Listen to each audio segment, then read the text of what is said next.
I am Simran from Rotaract Club of VIT.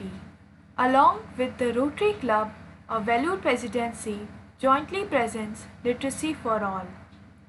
आज हम हिंदी व्याकरण पढ़ेंगे जिसमें हमारा विषय है सर्वनाम।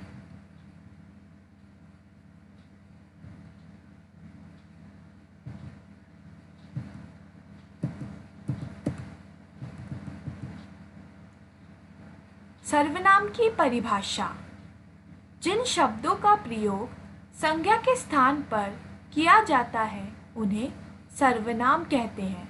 सब मेरे साथ दोहराएंगे। जिन शब्दों का प्रयोग संज्ञा के स्थान पर किया जाता है उन्हें सर्वनाम कहते हैं।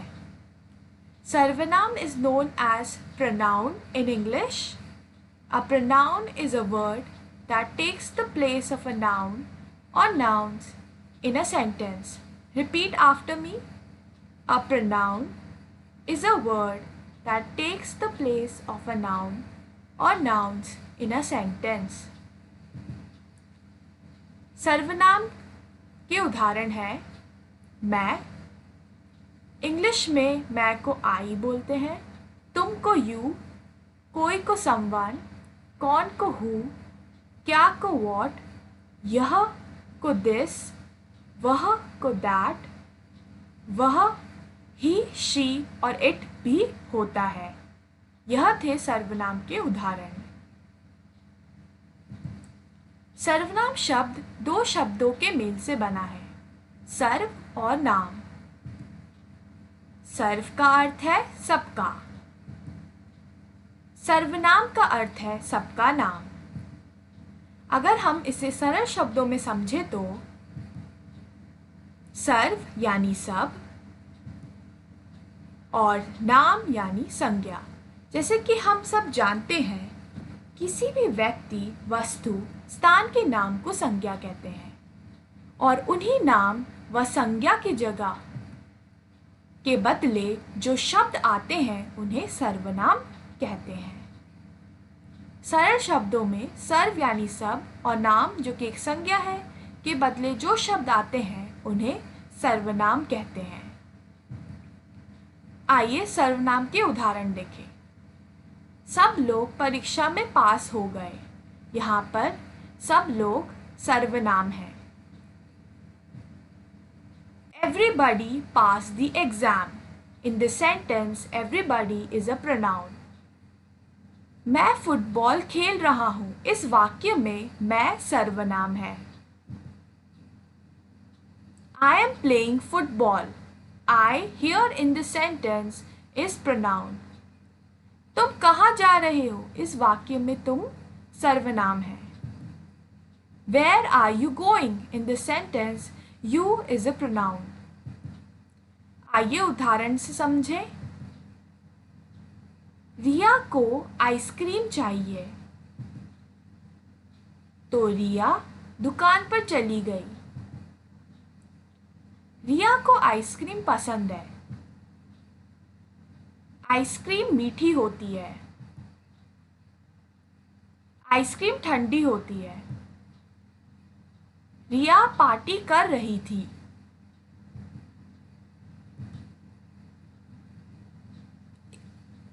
Let's see these sentences in English. Riya want ice cream. So Riya went to the store. Riya loves ice cream. Ice cream is sweet.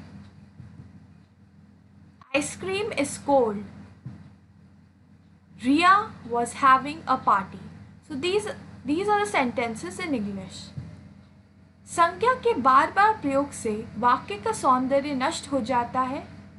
इस उदाहरण में रिया व आइसक्रीम शब्द का अनेक बार प्रयोग हुआ है, इसलिए अटपटा लग रहा है व अजीब लग रहा है। इन शब्दों के स्थान पर हम सर्वनाम का प्रयोग कर सकते हैं।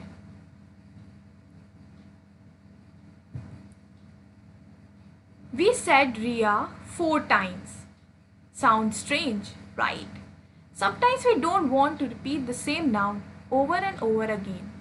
That's why we use pronouns like he, she and it. सर्वनाम संज्ञा की जगह लेते हैं। हम रिया और आइसक्रीम को इस तरह सर्वनाम से बदल सकते हैं। रिया को आइसक्रीम चाहिए, इसलिए वह दुकान पर चली गई। इस वाक्य में हमने रिया की जगह वह का प्रयोग किया है और वह एक सर्वनाम है।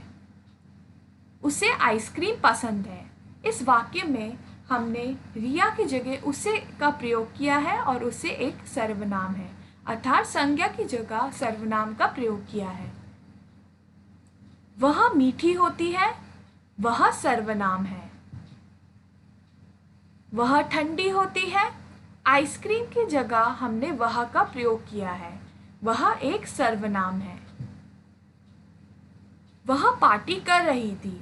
इस वाक्य में हमने रिया की जगह वह का प्रयोग किया है और वह एक सर्वनाम है। Pronouns takes the place of nouns. We can replace Riya and ice cream with pronouns like this.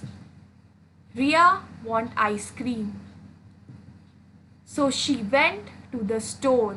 So instead of Riya, we are using she, and she is a pronoun, and Riya was a noun.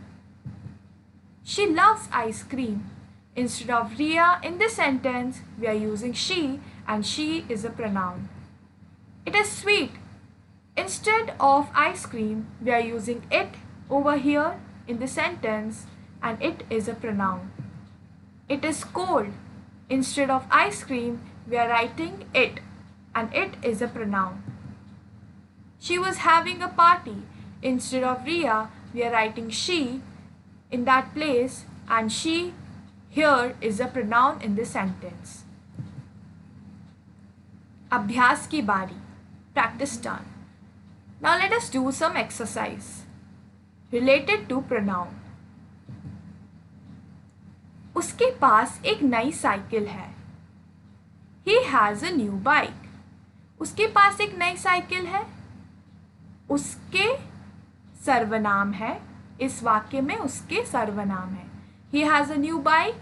He here in the sentence is a pronoun.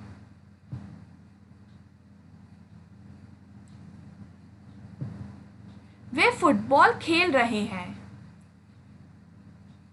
इस वाक्य में वे सर्वनाम है. They are playing football.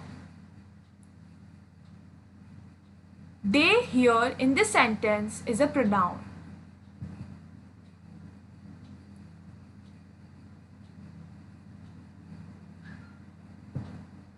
उसने केले खरीदे और उसने अनाज खरीदा. इस वाक्य में उसने सर्वनाम है. The English translation of the sentence is she bought bananas and she bought cereal. She here in this sentence is a pronoun.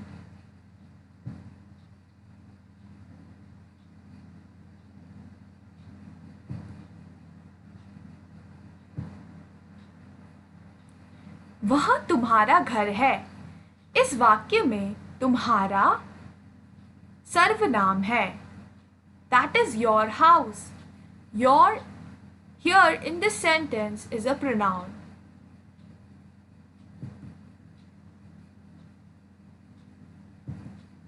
दरवाजे पे कौन खड़ा है? दरवाजे पे कौन है? इस वाक्य में कौन सर्वनाम है. Who is at the door? Who here in the sentence is a pronoun.